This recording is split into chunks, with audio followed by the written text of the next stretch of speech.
I'm Dana Schwartz, and this is Rise or Die, the official companion podcast for Peacock's original series, Those About to Die.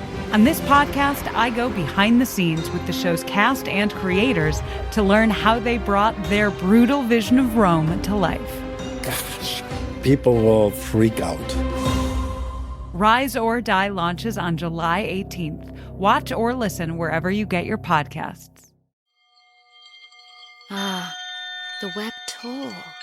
Those that both creators and were created by the threads disentangle from the fringes to feast on the very thing that spawned them.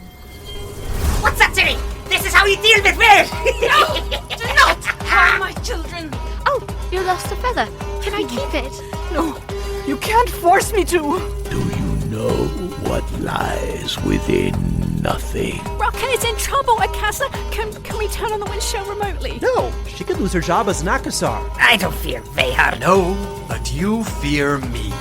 If you intend to trick me, I will not hesitate to sever the oath bond entirely. Why didn't you help me? Coward! I don't have a parachute! I don't like free falling!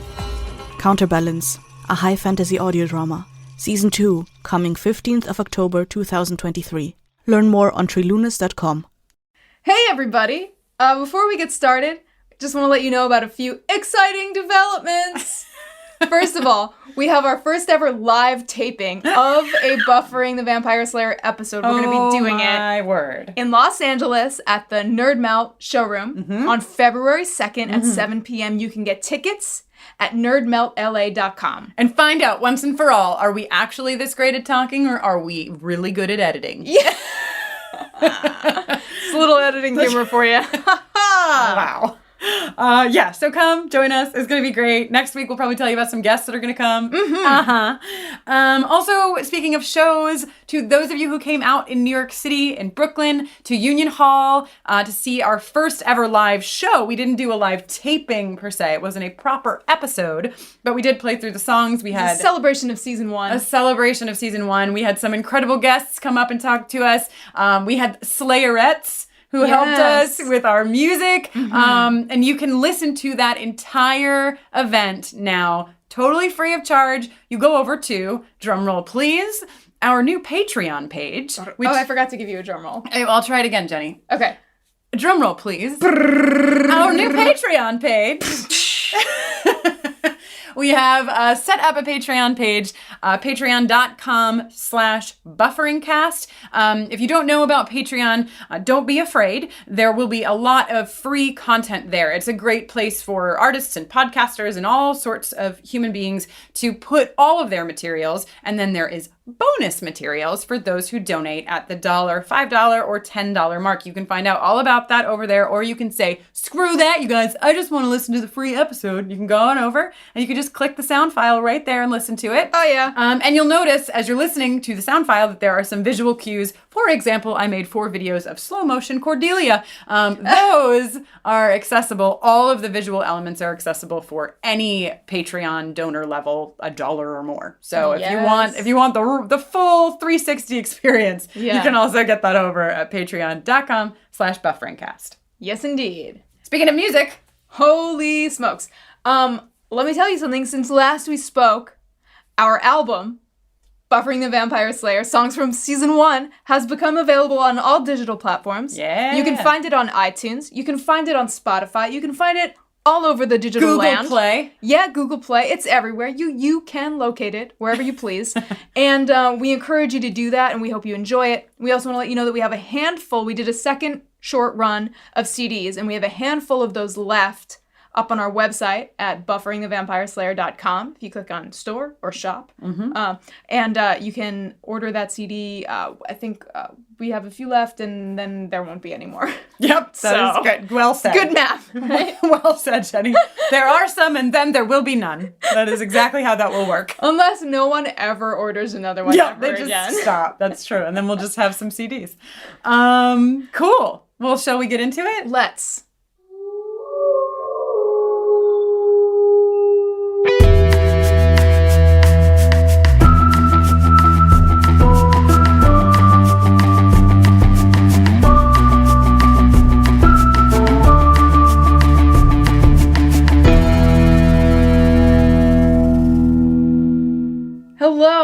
welcome to Buffering the Vampire Slayer, a podcast where we usually talk about one episode of Buffy at a time in chronological order. But that's not what we're doing today. I'm Jenny Owen Youngs. And I'm Kristen Russo, and today we're doing a mailbag episode. Hooray! So we ended season 1 a few weeks ago. Sure did. And we've been waking up every morning thinking, when are they going to put up another episode of this podcast? And here we are, finally, answering our own query. Right. But before... I wrote a letter to Santa. I was like, Dear Santa, all I want for Christmas is more episodes of Buffering the Vampire Slayer. Well, Santa was a little delayed, but... He had a lot to take care of He did. recently. Yes, that's true. So we're back, and we figured that the best way at this was next week on the 11th, we'll be back with the very first episode of season 2. Ooh. You're not... Wow. Good thing you clarified that with a guh at the end, because I thought you were wolf howling. No, I wasn't ready to wolf howl. But before we get there, we want to tackle some of the incredible emails that we've gotten over the season. And in addition to talking about some of the emails we've received from all of you, some of you sent us your very favorite moments from season 1. So we're going to kind of crawl through all of that wonderful material and talk about it where talking is needed and listen where listening is needed. It's going to be just lovely. It sounds pretty great. I think I did a good job selling it. I'm totally sold. I was not sold on this episode till right now. Perfect. All right, let's do this. So our very first email is from Paloma. Paloma says, Dear Jenny and Kristen, just got off of the Buffering Halloween Hangout. It was so cool. Thanks for answering my question and responding to some of my comments. Along with being a fan of Buffy since I was a 12-year-old lesbian, at age 24, I'm now a large fan of you guys too. Buffy was sort of my intro into the TV geek world. What was your guys' intros into whatever geeky worlds you are in? So I figured this would be a good place to start. Yes. Because, how did you become the geek you are, Jenny? What was your entry point? Well, I feel like there was a lot of sci-fi movie viewing happening in my house. As we've discussed privately, but not on the podcast, I was exposed to movies like Alien and Aliens at a probably too young of an age. But that kind of got into me. And when I was in elementary school, I read a lot of comic books, which I think was kind of a thing that was passed down from my older brother. I read a lot of Spider-Man and She-Hulk and X-Men. X-Men in particular really has a lot of meaning for me. Do you think that you would have had access to the comics if you didn't have an older brother? No. Well, I had a lot of guy friends who also were into comics, but it started, at home. Yeah. And also my brother was really into D&D, so I read a lot of his Forgotten Realms novels. Yeah. And was just generally sort of pro-dragon, pro-monster, pro-alien from a young age. I did not have any of that. I mean, I had I read the Chronicles of Narnia as a kid and was super into that, but I didn't have anything around me that intrigued, tempted me to enter further into those worlds. I watched the Neverending Story, so there were some elements, but I didn't really recognize them as anything. It just cool stories. Right. And then way later, in my 20s, I watched Iron Man. And I was like, I really enjoy this. This was a very enjoyable thing for me. And then from Iron Man, I was like, oh, I guess I liked Iron Man. I should watch X-Men. Maybe I would like that too. And then it was over. That was it for me. Because I didn't understand before watching X-Men. I didn't understand why everyone was... I didn't understand geek culture. I didn't understand nerd culture. I didn't understand why people loved comics so much. I just thought it was it's cartoons and fun and whatever. None of the larger underpinning messages and the importance of those messages was apparent to me at all. And then, of course, X-Men, as it did for you, I guess, also earlier, just sort of threw open the doors to holy shit, we're talking about all this stuff right now in the context of this fantasy, this, this other world allows us to access things that we couldn't otherwise. And then we started dating, and you were like, you have to watch Buffy the Vampire Slayer. Oh, yeah. And I was like, ugh. You're welcome. And now here I am. So yeah. Thanks, Paloma. Thanks for the question. Yeah. Okay, so next is an email from Daniel, who is commenting on earlier in the season we discussed Giles's car. Right, you had a few choice words about Giles's car, Jenny. I mean, it's a shit heap. Well, Daniel begs to differ. Okay. Daniel says, I listened to the Mailbag episode. That must have been where you first trashed Giles's car. And I did want to chime in on the lack of love and appreciation for Giles' lovely Citroen. Oh, and thank you, Daniel, gave me the way to pronounce it. Citroen car. Personally, I think it's the perfect vehicle for Giles. It fits him like the funky old Volvo fits the 1970s Detective Columbo, or Lorelai Gilmore's Jeep suits her, the perfect vehicular reflection of the person. Giles drives a Model DS, which in French is pronounced DS. Thank you again, Danielle. The same as DS, which means goddess from Wikipedia. Wow. I mean, goddess, sourced from Wikipedia. Cool, no?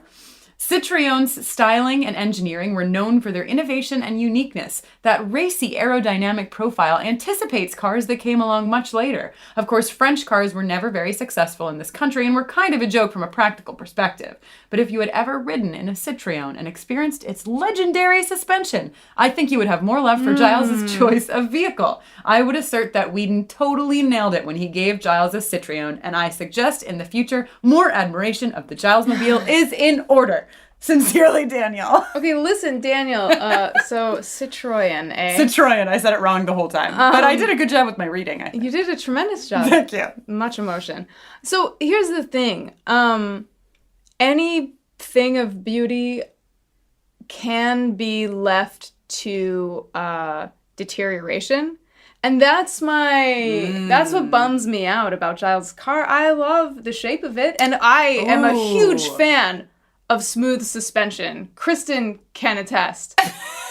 For some reason, I feel like that could go in so many directions. No. Just for cars. But so... Oh, I have to interject now, Jenny. Because you're saying that you are appreciative of what Daniel has given to us here, but you think Giles has held on to this car for too long. Or he's not taking care of it. Oh, well, first of all, there's just so much in there. Because Giles... he's so stressed out about taking good care of... Well, no, I mean, I just think... Buffy. He's... Right. And what if he's just had this car for so long? He loves this car, even though it's falling apart. He wants to use this car. It means so much to him. Okay. That's a Giles character trait. Yes. Admit defeat! I don't have to admit anything.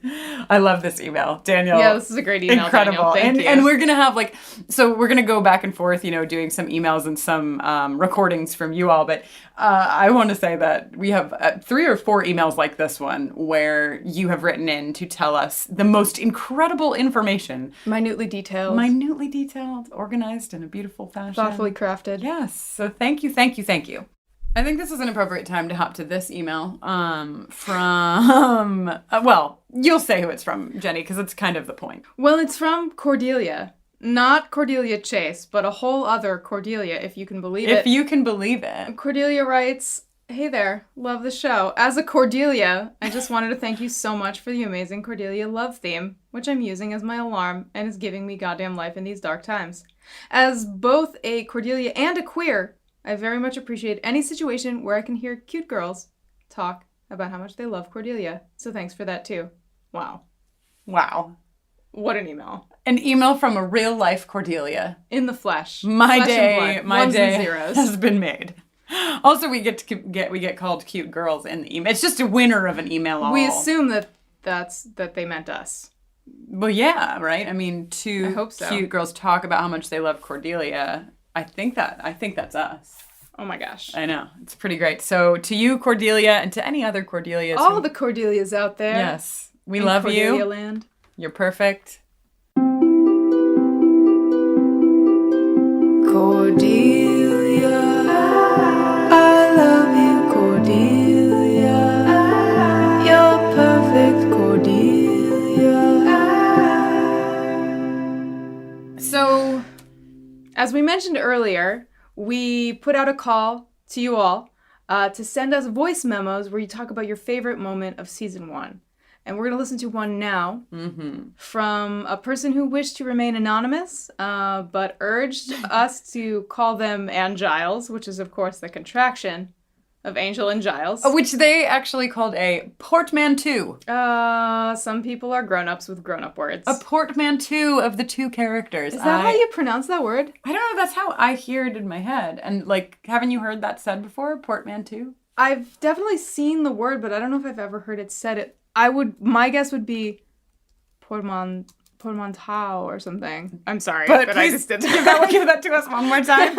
Our friend May Root is gonna like that. Can you give us your pronunciation again? I gotta go. I actually have to get going. Let's see. Portmanteau. Also, jeez.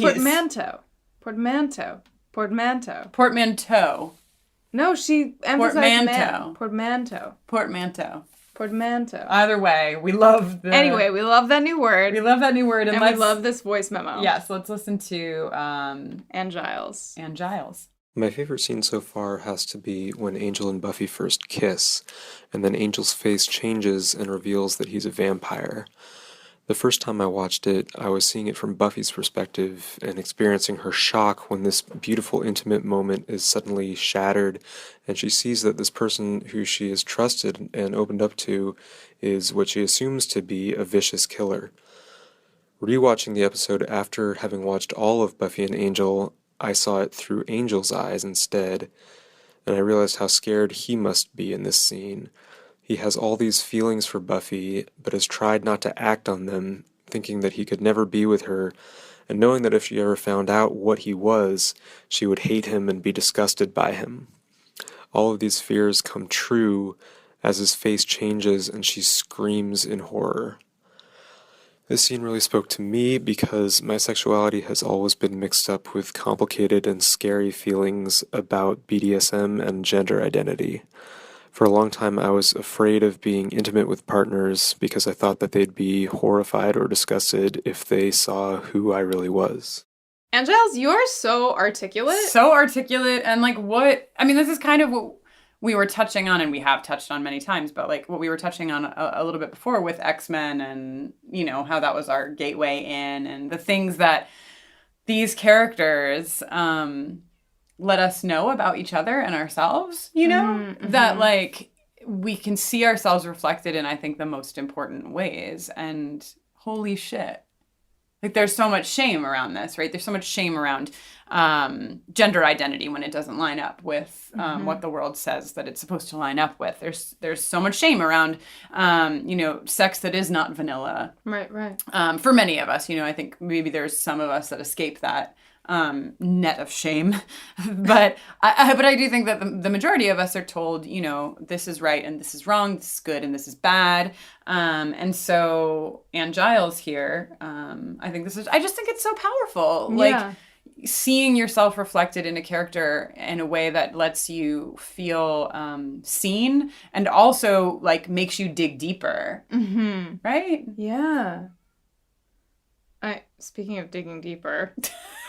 So we're recording in a different location than usual. We're in Brooklyn still recording this. And so we're just recording it. You'll probably notice an audio difference as well because we're just recording it on either an iPhone or a Zoom. We'll see which one comes out better.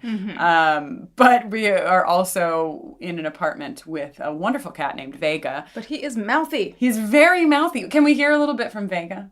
Yeah, let's play back Vega from before. What's that, Vega? Really?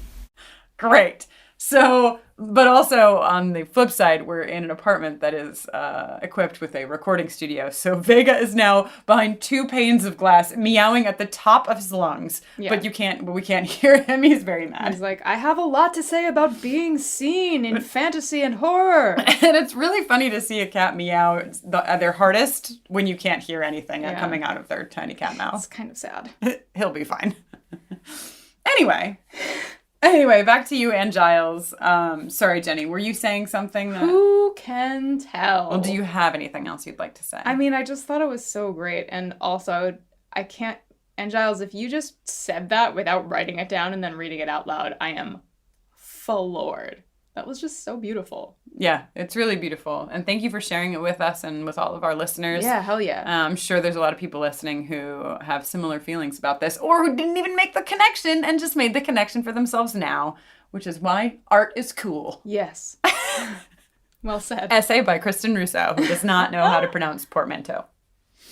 I think you just did it. I did. Oh, speaking of things that we are made to feel shameful of, being a woman is one of them. Yes. And the reason I bring this up is to bring us to a very important piece of information, which is over the holiday, we received some gifts. Actually, I think there are more gifts that are waiting for us at home that we have not gotten to yet. The gifts that we received before we left for the holidays were incredible. And one of them we posted online. Well, actually, we posted several of them online, but one of the ones that we posted online was a collection of chocolate from a place, how do you pronounce it, Lagusta's. Lagusta's Luscious. Lagusta's Luscious in New Paltz, New York. They sent us a custom-made set of chocolates. If you haven't seen it yet, you can go on our Facebook or to our Twitter. Both are just at BufferingCast. And you can see a picture of these chocolates. Oh my God. Along with those chocolates. Beautiful and delicious. Delicious. By the way, the collected set was a chocolate vampire, a chocolate aorta, a chocolate heart with anatomical heart, a chocolate skull, and a chocolate vulva. Yes, because for good of measure. Because of the patriarchy, right? And so, along with these chocolates came a mug, and the mug says, "Kill your local misogynist." It is just a white mug with black text. You can see it also on our socials. It is my favorite thing in the world. I don't let Jenny use it. So this is from one of the chocolatiers, whose name is Kate. Kate has made this mug. It is for sale, and it's incredible because the mug is amazing. Obviously, kill your local misogynist. That's pretty great. In her initial note to us, Kate said the only people who didn't like the mug were misogynists and moms, which I really liked. Moms are like, but why would you say to kill somebody? It's my universal mom. And misogynists are like, Misogynists are like, you don't deserve to speak. You're a woman. So anyhow, everyone else who will be just as delighted with this mug, I believe, as we are, can get one by just going to teamkate.storeenvy.com. And what's fucking awesome about this is that not only do you get an awesome mug, but all of the proceeds from the sale of this mug go to the Sylvia Rivera Law Project and the Southern Poverty Law Center. Yes. Just come on, just the best. So I'm going to be buying these Kill Your Local Misogynist mugs for everyone I know. I suggest you do the same. Thank you, Kate, for gifting us our first one. Thank you, Kate and Adrian at Lagusta's for that incredible chocolate. Seriously. So thought out. So incredible and totally gone. Yes. So eaten. We ate it all. Cool. Okay. So next we've got another voice memo coming in from Anna in Green Bay about iRobot You Jane. Yes. And she really speaks well for herself, so I should just let her talk. Hi, this is Anna from Green Bay, Wisconsin. My favorite moment is in episode 8, iRobot You Jane. I love the part where Giles tries to explain the demon in the internet to Jenny Calendar, only to have her say, I know, and explain how she is a techno-pagan. Giles gets adorably flustered while Jenny gives off some awesome 90s-style hacker vibes. I was totally a teenage techno-pagan back in the late 90s, and this scene brings back so many great memories of hanging around in online Wicca message boards, my early attempts at computer programming, and even a small crush on my high school computer science teacher. I just wish I had watched this show when it aired. It would have meant so much to me back then. I was a teenage techno-pagan. Please, Anna, if you write a memoir. Let that be the title. Please let that be the title. How great is everyone? Everyone is so great. Everyone did such a great job with their emails and their voice memos. And their favorite moments from season 1 and their techno-paganry. Teenage techno-pagan. So good. Were you big on message boards and stuff? I was very active in the alternative music chat room. I don't know what was I don't know if your it was under an umbrella. username? I think my username was Gen X, like JENNX. Wow. Yeah. That's so good. Thank you. Gen Thanks for your support. X. I feel like the last person I told this to was like, that's the worst thing I've ever heard. Who was that person? Ooh, I think it was Matt Myra. Nice, Matt Myra. It's the best thing I've ever heard. Well, that's the only way you guys are different. If we ever get Matt on our show, we'll have to grill him. We'll argue. This. Matt and I will have a head-to-head. Oh, but then he said what his first username was, and it was really good, but I can't remember what it was. Oh, well, in a future episode to come. We'll have to remember to ask Matt those questions. So yeah, and my first username was very boring. It doesn't have any. Was it like Kristine? It was Chris3918 because my best friends had gone away to college, and the last 4 digits of my best friend's SUNY Oswego phone number was 3918. And like, to give me a little credit, in the 1990s, when you were creating a username, you didn't realize that you would have it forever. You know what I mean? That like Chris3918 would become my like moniker? Sure. For nearly a lifetime. So I was just like, Chris, and these numbers I call all the time, 3918. I don't know. Wow.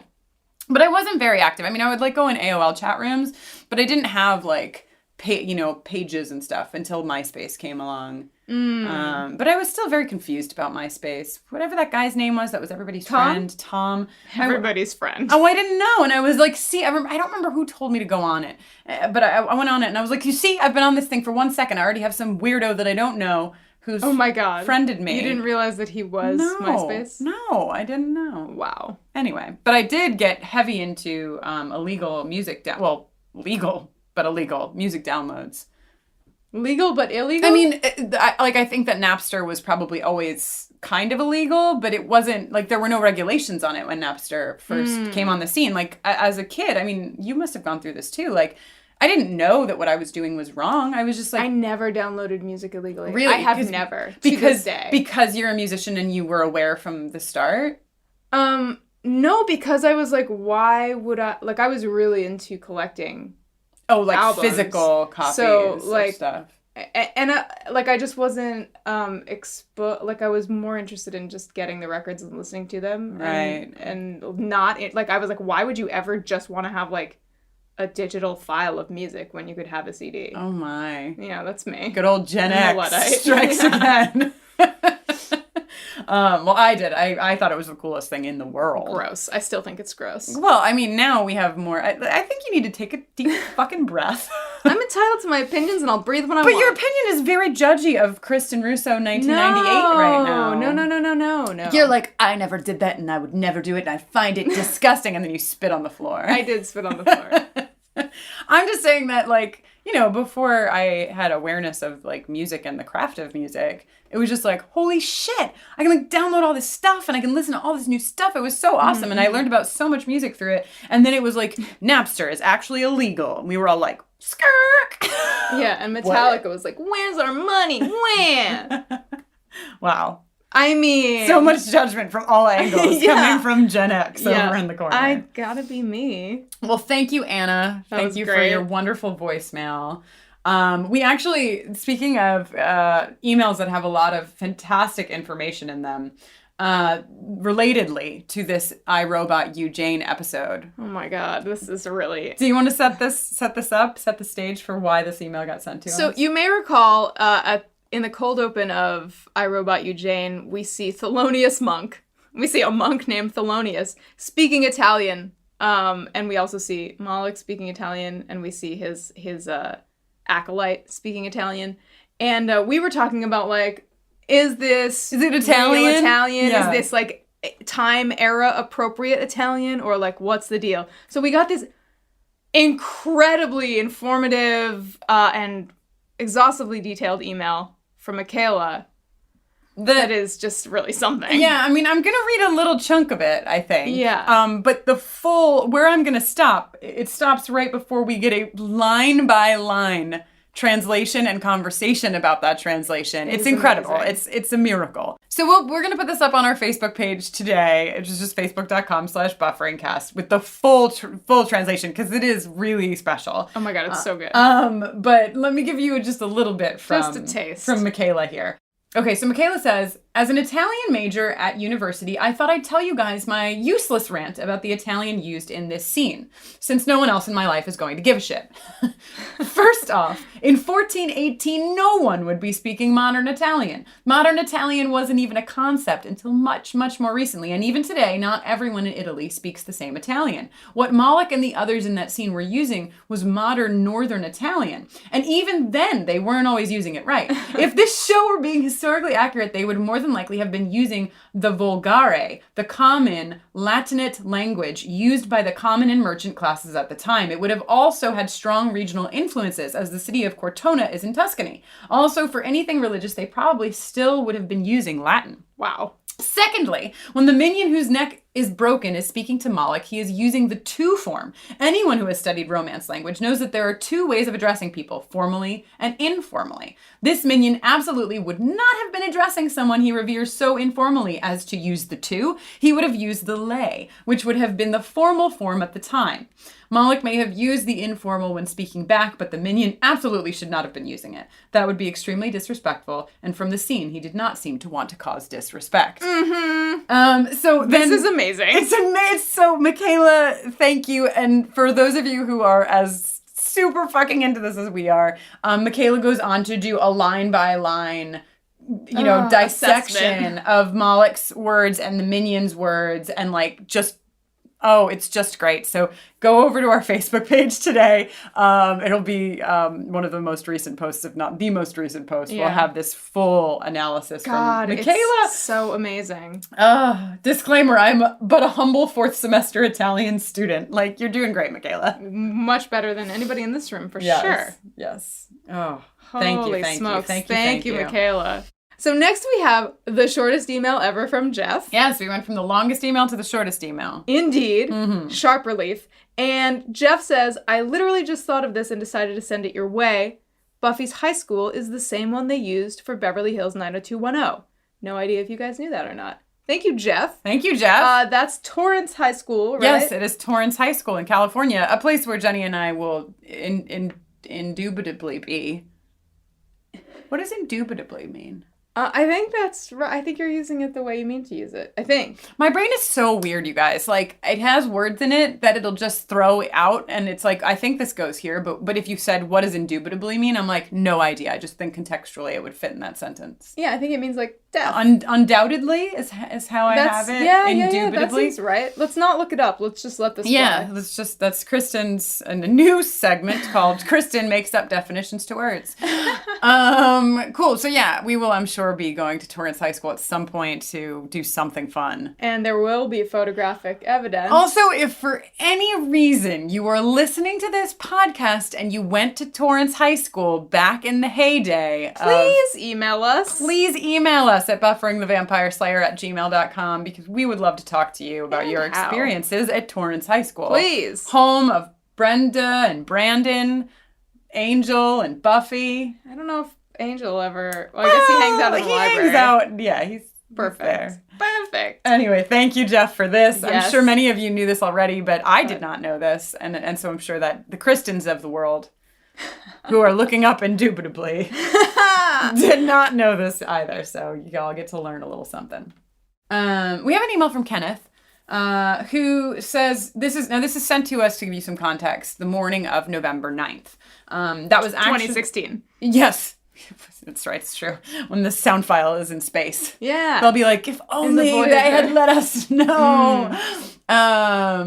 Okay, so I just got so distracted thinking about them saying, hearing us call them out on being excited about the year and then laughing at us.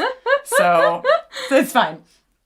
Kenneth emails us the morning after the 2016 election and the morning of our I, Robot You, Jane episode, where we put a little pre-roll in.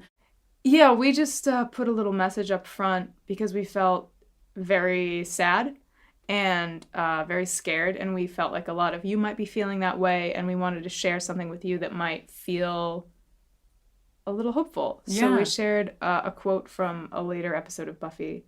And right, and so and so then Kenneth wrote in and said, that waking up this morning was unreal. I got 1 hour and 13 minutes of peace today while I was listening to today's episode of Buffering. Thank you for giving me something funny and positive. Thank you for giving me something awesome about something I love.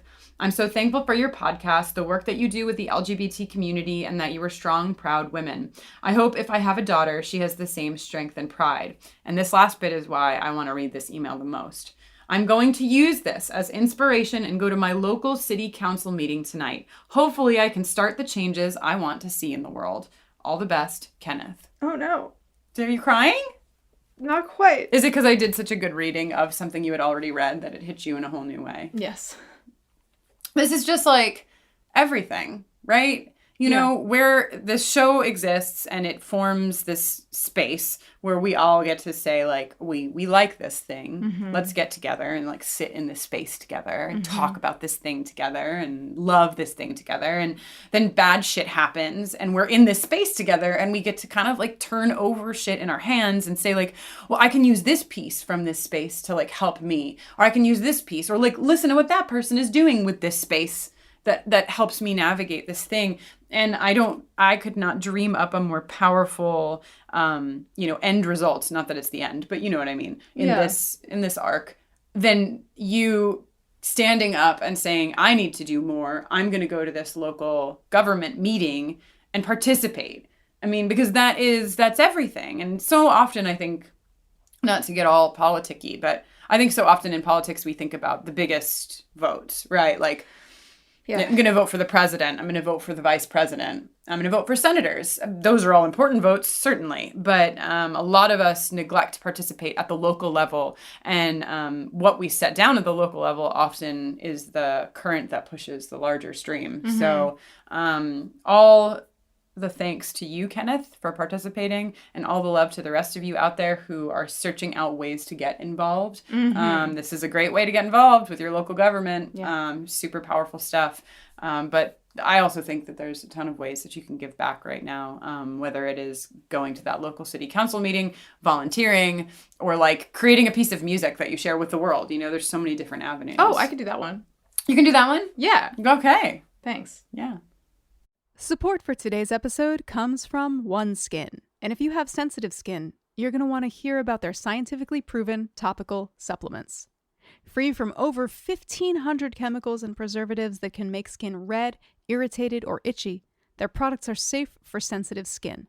It's just one of the reasons they've earned the Skin Safe seal of approval. They've also earned the Jenny Owen Youngs and Kristen Russo seal of approval, if I do say so myself, Jenny. I couldn't agree more. I've been using OneSkin for a few months, and after a few weeks, I remember it like it was yesterday. I texted Kristen, and I was like, maybe she's born with it. I looked in the mirror that morning and was like, oh, things are happening, and I am happy. I have used 1 billion skin products, and I did not think that I was going to switch off of the skin like lotion, the moisturizer that I used, and the under eye cream that I use, because I have used them for a little while and I really like them.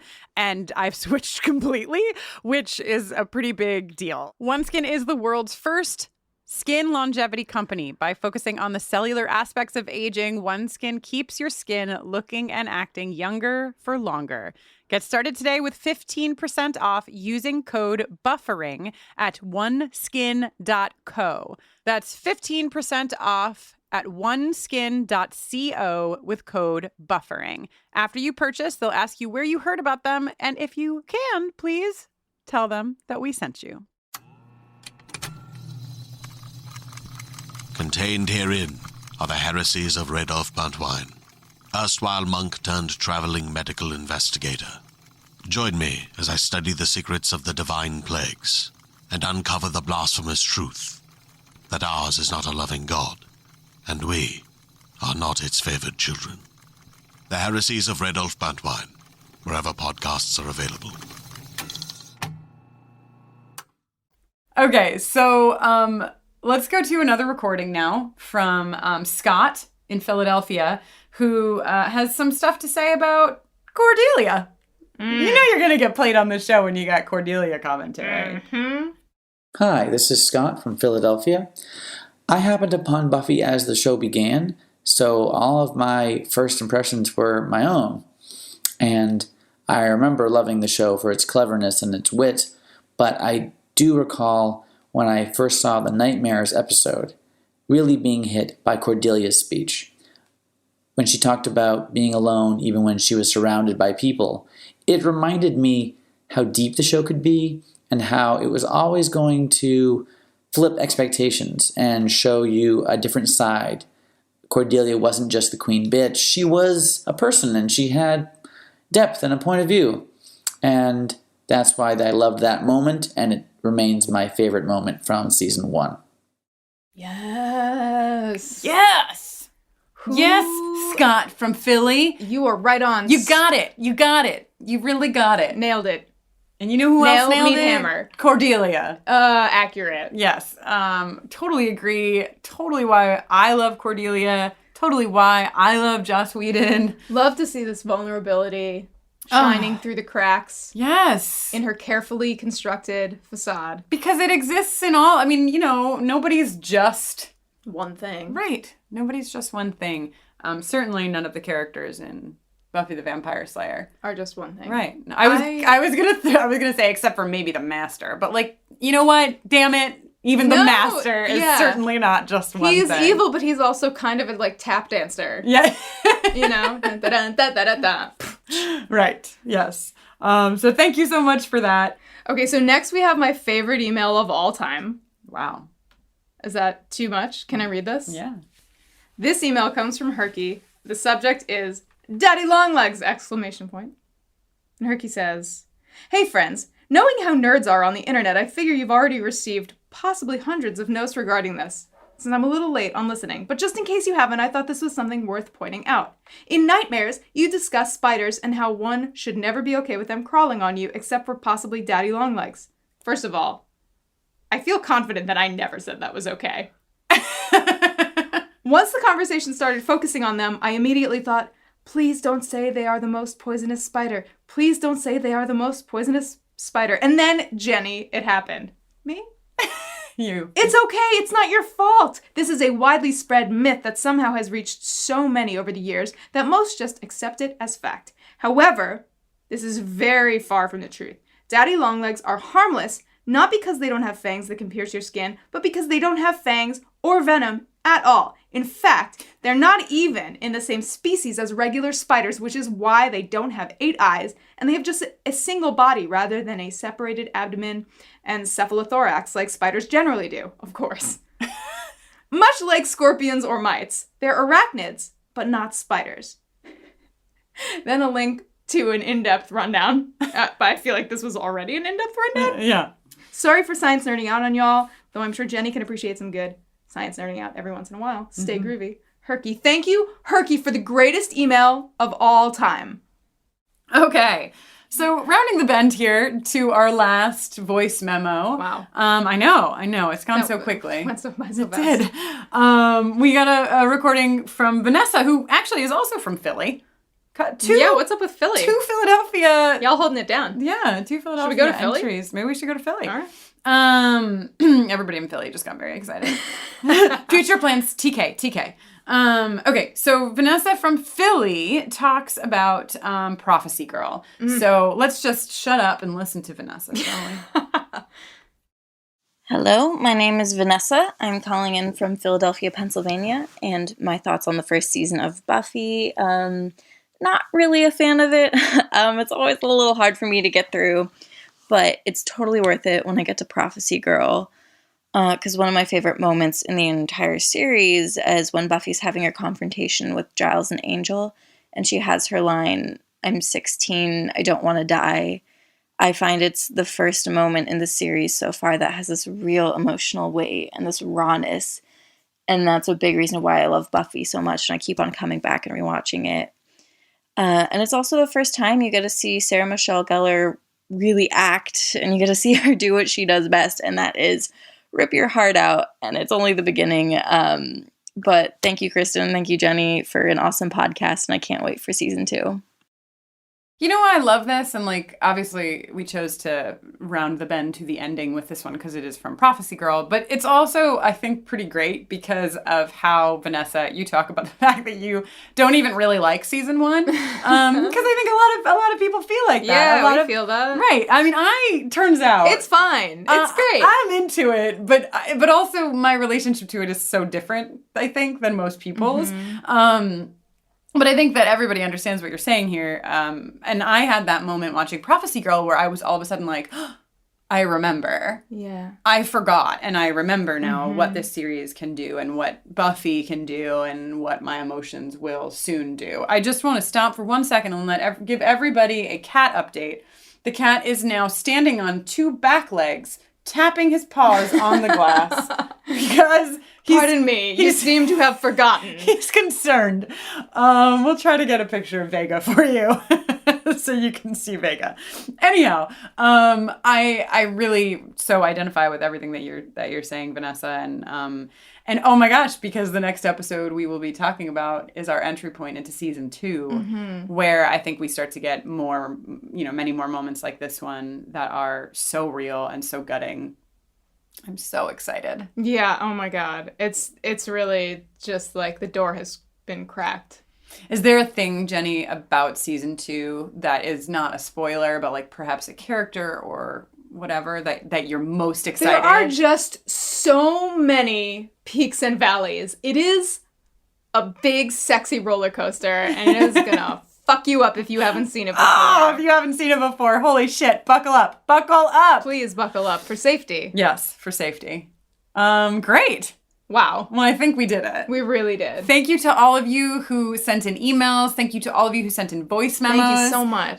If you want to email us at any point, you always can do that at bufferingthevampireslayer@gmail.com. We want you to know that we do our best to read all of the emails. We don't always get to all of them, but we see them all and we respond to as many as we can. We definitely appreciate them. Oh my God, yes. Keep them coming. Thank you.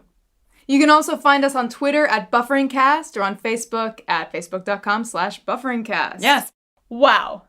Thank you so much for listening. Yeah. To this Mailbag episode. Thank Very you. special Mailbag and celebration of season 1 episode. You are delightful. We are so happy to be back, and we cannot wait for next week when we return with our season 2 debut episode. Oh my gosh. Which I believe the episode is called When She Was Bad. Yes. Can't wait to find out what happened when she was bad. Just a reminder, if you want to check out our Union Hall show, you can do that over at patreon.com/bufferingcast. You can also find our season 1 album, Buffering the Vampire Slayer songs from season 1, all over your favorite digital platforms, iTunes, Spotify, wherever. And you can also order a CD while supplies last over at bufferingthevampireslayer.com. Yeah. And if you're in the Los Angeles area, come out on February 2nd and see our show at the Nerd Melt Showroom. You can find out all about that at nerdmeltla.com. I'm Jenny Owen Youngs, and it has been my pleasure to serve you. And I imagine it will continue to be my pleasure to continue to serve you. What a delight. You can learn more about me at jennyowenyoungs.com/buffering. And you can find me on Twitter at Jenny Owen Youngs. And I am Kristen Russo. Yes, you are. And despite all that you hear, I am still married to this wonderful human being. How dare you, sir? Just kidding. You're great. But you can find more about me over at my Twitter, which is Kristen Noeline, KristinnNoeline. Hope you got that. If you didn't, it's an audio file. You can go back and listen to it again. Great point. You can also find out about my work with LGBTQ young people and their families over at everyoneisgay.com or mykidisgay.com. And yeah. Oh my God. Jenny. Yeah. It's time for season 2. Deep breaths. Deep Head breaths. between the knees. Spike, spike, spike, spike, spike, spike. Till next time. Ooh. And Drusilla. Fruit punch mouth. Fruit punch mouth. Fruit punch mouth. You got fruit punch mouth.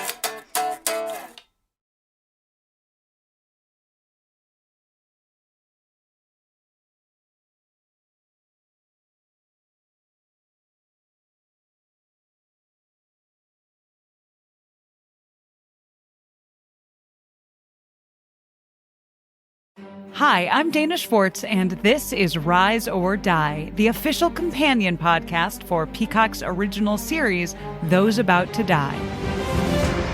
On this podcast, I go behind the scenes with the show's cast and creators to learn how they brought their brutal vision of Rome to life. I talked to acclaimed director and executive producer Roland Emmerich. When I saw the first race, I was like giddy. Actor Ewan Ryan. For an actor, that's a dream. although you do get a lot of sand in your sandals. And so many more. You helped summon those ghosts back onto that stage. Every day when I went to set, I was giggling about what I saw. I think it's going to be a breathtaking thing. People will freak out. Rise or Die launches on July 18th. Watch or listen wherever you get your podcasts. Hi, I'm Jennifer, a founder of the Go Kid Go network. At Go Kid Go, putting kids first is at the heart of every show that we produce. That's why we're so excited to introduce a brand new show to our network called The Search for the Silver Lining, a fantasy adventure series about a spirited young girl named Isla who time travels to the mythical land of Camelot. Look for The Search for the Silver Lining on Spotify, Apple, or wherever you get your podcasts.